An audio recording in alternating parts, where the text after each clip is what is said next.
ഈശോയിൽ എൻ്റെ ഏറ്റവും പ്രിയപ്പെട്ട സഹോദരങ്ങളെ, വളരെയധികം നമുക്ക് നന്നായിട്ട് അറിയാവുന്ന ഒരു പ്രാർത്ഥന, നമുക്ക് പെട്ടെന്ന് തന്നെ ഒരു ശക്തി നൽകുന്ന തിരുസഭ നമുക്ക് പഠിപ്പിച്ചു തന്ന വളരെ സുന്ദരമായൊരു പ്രാർത്ഥനയും, ഒപ്പം തന്നെ ഇപ്പോൾ എന്തെങ്കിലും ഒരു തളർച്ചയിലൂടെ, ഒരു സങ്കടത്തിലൂടെ, വേദനയിലൂടെയൊക്കെയാണ് കടന്നു പോകുന്നതെങ്കിൽ നിങ്ങളെ പെട്ടെന്നൊന്ന് ബലപ്പെടുത്തേണ്ട ഒരു വചനഭാഗം വായിക്കാനുള്ള ഒരു സങ്കീർത്തനം കൂടെ നമ്മളൊന്ന് ഒരുമിച്ച് ഒന്ന് ധ്യാനിക്കാൻ വേണ്ടി പോവാണ്.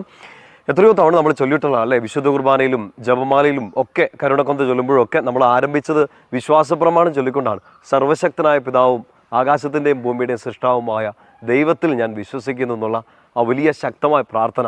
സഭയുടെ വലിയ പ്രബോധനങ്ങൾ, നമ്മുടെ ഏറ്റവും വലിയ വിശ്വാസ സത്യങ്ങളൊക്കെ നമ്മൾ പ്രഘോഷിക്കുന്ന വലിയൊരു പ്രാർത്ഥനയാണ് വിശ്വാസപ്രമാണം അല്ലേ. I believe in God the father all mighty. പ്രിയപ്പെട്ട സഹോദരങ്ങളെ, ഈ പ്രാർത്ഥന നമ്മൾ സ്ഥിരമായിട്ട് ചെല്ലുന്നതാണെങ്കിലും പ്രത്യേകിച്ച് എന്തെങ്കിലുമൊക്കെ വലിയ പ്രതിസന്ധിയിലായിരിക്കുന്ന സമയത്ത്, വലിയ ബുദ്ധിമുട്ടിലൂടെയൊക്കെ കടന്നു പോകുന്ന സമയത്ത്, നിങ്ങളുടെ ശക്തി മുഴുവൻ ചോർന്നു പോകുന്നു, നിങ്ങൾ തോറ്റുപോയി എന്ന് തോന്നിപ്പോകുന്ന ഒരു സമയം വന്നാൽ ഏറ്റവും പെട്ടെന്ന് എടുത്ത് പ്രാർത്ഥിക്കേണ്ട